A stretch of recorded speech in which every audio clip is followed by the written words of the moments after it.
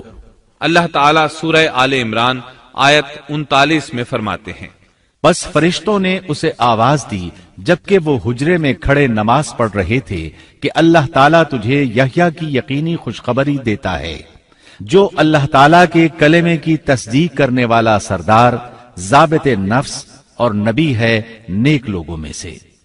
انسان کتنے ہی بلند و بالا مقام پر پہنچ جائے اور اللہ تعالیٰ کے ساتھ اسے زیادہ سے زیادہ قرب حاصل ہو جائے، تب بھی وہ اللہ کا بندہ ہی رہتا ہے، اور کسی بھی بلندی پر پہنچ کر وہ اللہ یا اللہ کا بیٹا نہیں ہو سکتا، اللہ کا شریک نہیں ہو سکتا۔ اللہ جل شانہ کی ذات پاک وحدہ لا شریک ہے اور باپ بیٹے کی نسبتوں سے پاک ہے، لہذا انسان کی سب سے بڑی گمراہی یہ ہے کہ وہ جب کسی برگزیدہ انسان سے ایسے امور صادر ہوتے دیکھتا ہے جو عقل میں نہیں آتے تو روب یا عقیدت کی بنا پر پکار اٹھتا ہے کہ یہ ہستی تو خود اللہ ہے جو انسانی شکل میں آئی ہے، یا اس کا بیٹا ہے، یا اللہ تعالی کی شریک ہے۔